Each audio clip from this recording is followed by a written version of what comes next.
Hello, everybody. This is Jacob from Wager Me This here. This is Wednesdays with Wager, week number 12. As you can see, I'm in a different spot today. I'm in my parking lot of my work because I have to go to work tonight. So I had to do this a little early and in the parking lot of my job. So again, you're just going to have to bear with me. I have real job to do. So, I say that I have a different job in my life, as well. So that's where I'm at. I'm in my car, my wife's car actually. We're hoping that I hit some more stuff. That way we can just total this thing out. But not the case. Not the case. So this Thursday we have Pittsburgh Steelers versus the Cleveland Browns. So here's the deal with this one. This is a heavy mismatch. Heavy mismatch. And the Steelers are only favored by 3.5 on the road. If you kind of extrapolate some information there, Vegas thinks they're probably a 7-point favorite, but on the road, 3.5. So 3.5 is the 7. Is kind of the 7 of the road, right? So 3.5 means that Vegas is saying if you want Pittsburgh, you're going to have to expect Pittsburgh to dominate on some level, right? To win by a touchdown, or in that, 4 points is tricky, right? Some scores are 4, like 24-20, stuff like that. But in this one, it's just tricky. It's divisional. It's on the road. It's short week. Like a lot of the, how would I say it? A lot of the trend-based stuff would tell you to be on the Cleveland Browns here. A lot of that stuff would tell you to be on the Browns. Where in my thinking in this one, I can't touch the Browns. I can't. They just got dominated by Taysom Hill. They just got dominated by the New Orleans Saints. And the New Orleans Saints, as far as just an overall team, are nowhere as good as the Steelers. And the Steelers just handled the Ravens. And if you watch the game, I know the Steelers just kicked a bunch of field goals, but the Steelers were down on the inside the 5 many times. And the Ravens defense is crap, right? What's up, everybody? Yeah, it's a cold game. That's not going to matter so much for the Steelers and the Browns. That's not as big of a deal. Those AFC North teams, the cold doesn't tend to bother them as much. But in this one, I can't get behind anything to do with the Browns in this one. And it's because even though they have the big win against Pittsburgh and Jameis Winston kind of played out of his mind in that game, since that, there's been some regression, and you're starting to see the lack of weapons and stuff that the Browns. I know they have Jerry Jeudy, but he's a mediocre 2 at receiver. Nick Chubb is still coming back from injury, and I got some stats for y'all. So the Browns' rush D is 24th in the NFL. They're 24th best rush defense. Steelers' rush offense is 8th, so that's a big mismatch for the Steelers. The Browns' defense is 30th in forcing turnovers, so they don't force very many turnovers. The Steelers' defense is 3rd in forcing turnovers. So the Steelers cause turnovers, the Browns don't. The Steelers' D is 2nd in scoring too. Like they're giving up less than 17 points a game. I don't see a spot here where the Browns are the right choice. That doesn't mean that the situational aspect won't kick in and the Browns won't cover. It could be something like a 17-14 game and the Browns end up covering. So I'm not messing with the ATS part of it. I'm not messing with the I'm not messing with any of that spread. I do like the Pittsburgh money line though, and I'm just going to put extra money on it because it's almost minus 200. I think when I looked at it last, it was like 185. So that's what I'm going to do. I'm not going to worry about the spread. I'm just going to bet the Pittsburgh money line, and I'm going to throw some extra money on it. I just don't see these two Browns. So let me talk about the Pittsburgh Steelers coming up. The Pittsburgh Steelers have had a great season. But the problem is their season really starts now. I know they just beat Baltimore, so it started last week, right? From here on out, they got the Browns twice, the Bengals twice, the Ravens, the Eagles, and the Chiefs. This is the end of their, and it's not in that order necessarily, but that's what they have left. And so, honestly, if the Steelers win half these games the way out, they had a great year. But all their really tough games are coming up right here. This is an issue, right? This is a big issue. You know, the Steelers have that kind of fluky loss to the Cowboys. Otherwise, they'd be a one-loss team. So there's a spot here where the Steelers really need these two Browns games to stay, especially if we expect Baltimore to win the next one, and that way Pittsburgh and Baltimore split. And if Cincinnati and Pittsburgh split, which Cincinnati hasn't been able to close games and win, so, but let's say they split, and you know the Chiefs and the Eagles are going to be pretty big tests for the Steelers. So the Steelers really need these games, and this is on a short week. I don't know. I think this matters to the Steelers a whole lot to win this game. On another side note, if the Steelers go undefeated until they get to the Chiefs and the Chiefs are undefeated, that is going to be that could knock the Chiefs to the 3 seed if they lost and the Bills were still undefeated and stuff. So there's a lot going on here for the Steelers. Basically nothing going on for the Browns. The Browns probably should have traded out of Myles Garrett and everything. They should have probably dumped him too and just loaded up on draft capital. So again, just interesting, really interesting spot here for Pittsburgh. I think they get it done. I don't know how. It'll probably be an ugly game because these ones kind of always are. But I don't think the Steelers are worried about any of the skill position players of the Browns. Nick Chubb isn't fully healthy yet. He's only been running about 50 yards a game. He's not quite there yet. So, and the Steelers' run D is really good this year. So, anyone outside the Steelers, there's no one that scares them on Cleveland. So, and then they have Jameis Winston. The Steelers definitely aren't worried about him. So, I'm on the Steelers here. I'm on the Steelers money line. I think they get it done. We'll put a little extra money on it. I like Russell Wilson to throw for over 183 pass yards as well. And let me explain why. I think the Browns are going to show run defense all game, I think. I think the Browns are going to say, you know what? We're going to let you throw the ball. Because I think they would rather take their chances against Russ throwing the ball all game than running and throwing the ball, right? So I think that the Browns are going to load up against the run. I just think under 200 yards too. I know he didn't do it last week versus Baltimore, but there was other contributing factors to that. I think he gets it done here. Over 183 passing yards. I like Pickens over 4.5 receptions. So something I've noticed about Russ and George Pickens is on third downs, he's always looking for Pickens. Like, he's just looking for Pickens. Wouldn't surprise me if we have 4 of these catches by the half and we need 1 catch in the second half, something like that. So Pickens over 4.5 receptions, I like that one. I like Pickens over 57.5 yards because they kind of go together, right? 4.5 receptions, 57.5 yards, not terrible. Honestly, that could be one play for him, but probably 2. You get 2 30-yarders. Also, Russ likes to look for Pickens in the end zone, so that's another thing. I'm not betting Pickens to score, but you do get those reception opportunities. So, and then I like the Steelers over 20.5 points. So the Steelers themselves, their team total over 20.5.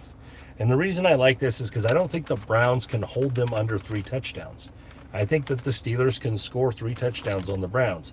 And this was an alternate total on them team totals. I got it at plus 110. So Steelers over 20.5. That's just 3 touchdowns. I think they get that done here. I don't know that the Browns can keep them out of the end zone 3 times. I just don't think that's a thing.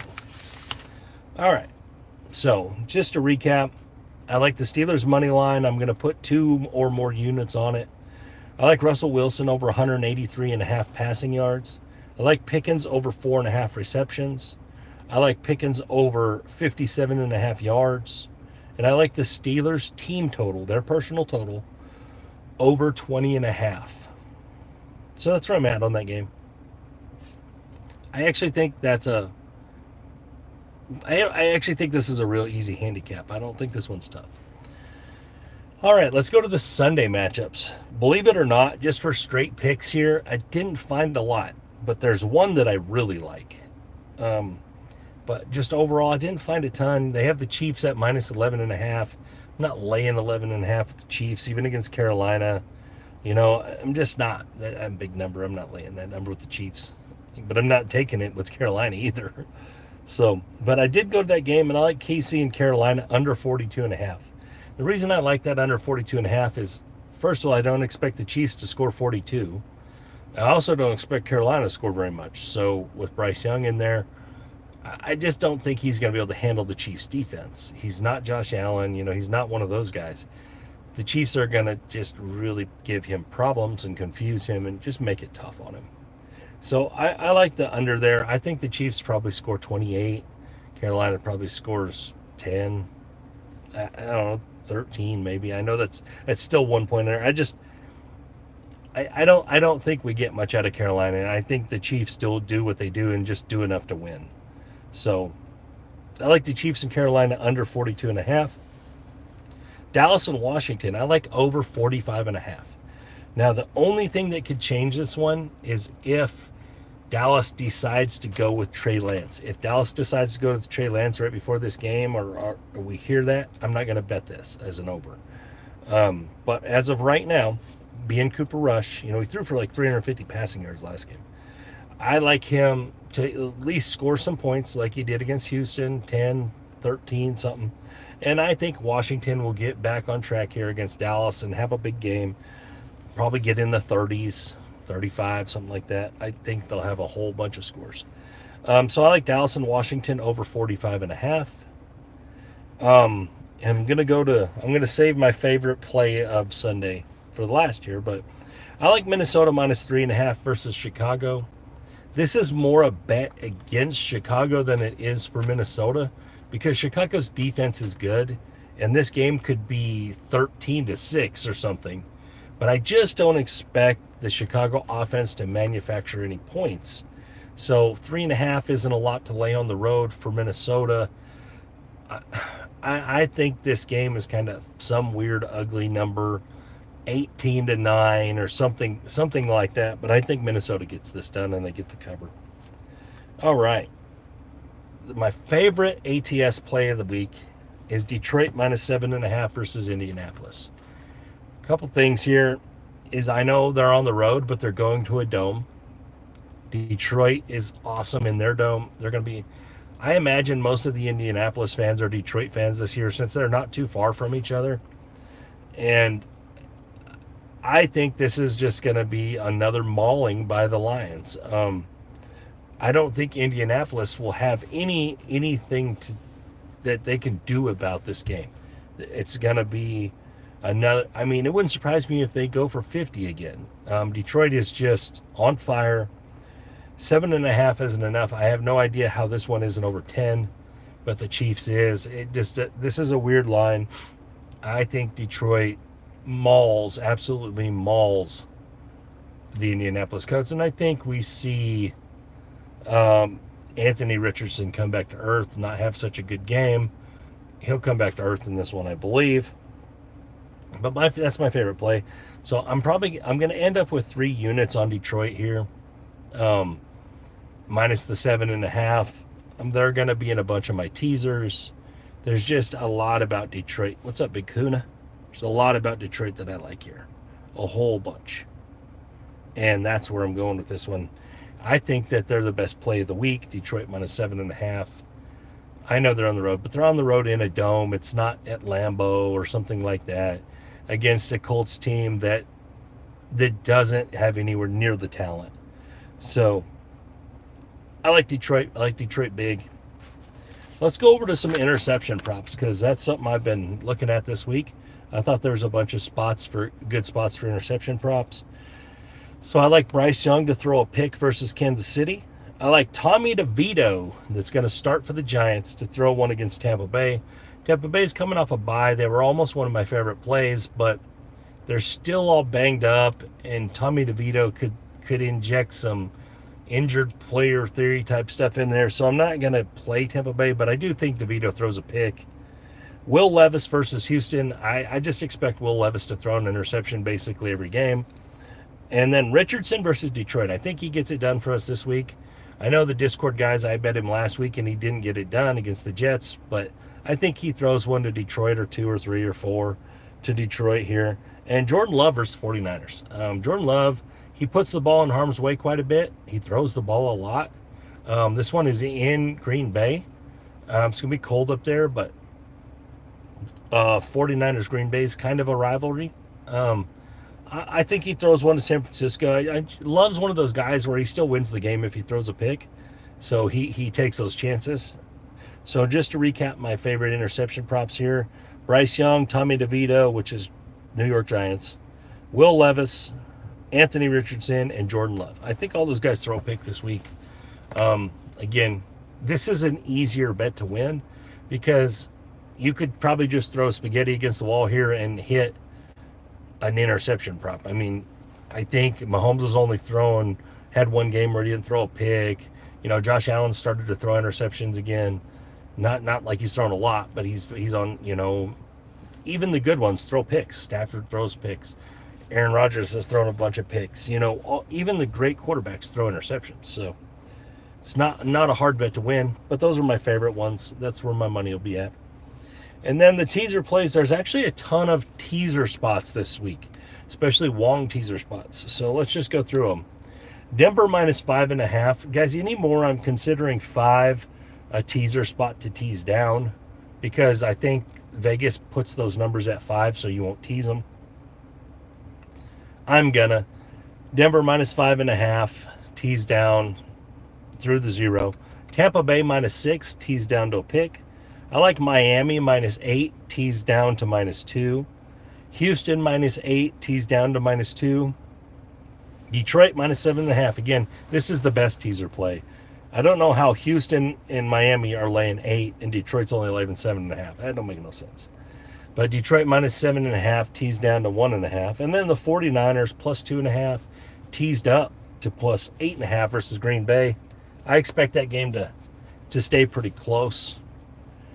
So again, if I'll recap my teasers here, I like Denver, Tampa, Miami, Houston, Detroit, and the 49ers.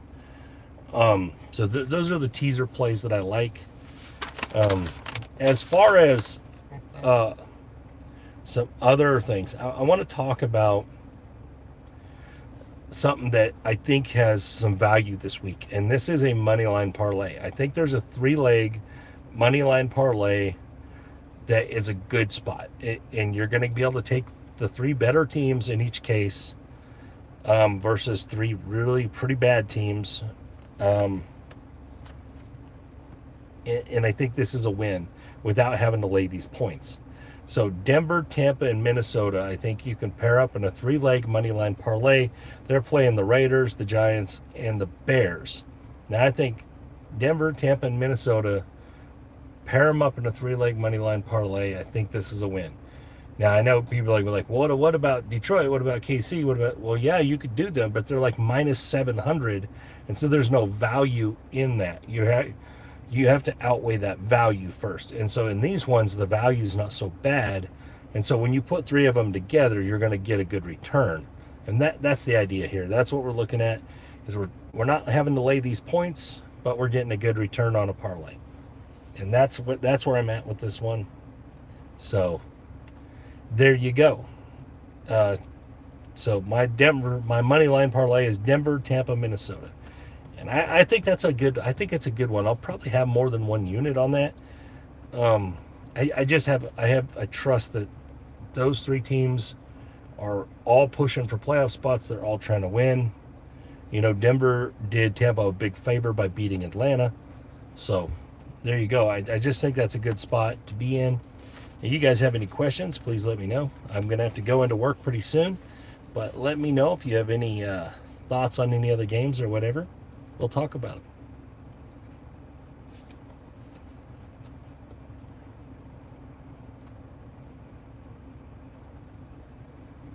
I didn't get any like weird commenters today, which is odd. I know I'm on a little earlier than normal, which is also sorry about that, but I kind of had to be.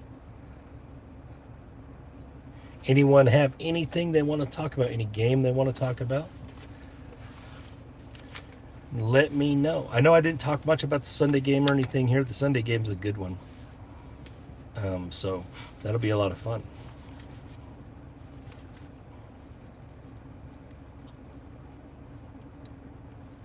If you guys don't have any questions, then I'm going to get out of here.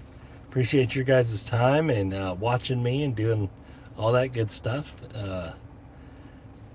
Let's win some money. Tonight has some. So for anyone that wants to make a bet tonight, Toledo -1 is good. What's up, Michael Price? See you soon. You're funny. This is the guy I'm going to relieve at my job. He's funny. Mike Price. What's up, buddy? But anyways, so Toledo -1 tonight is a really good play, college football.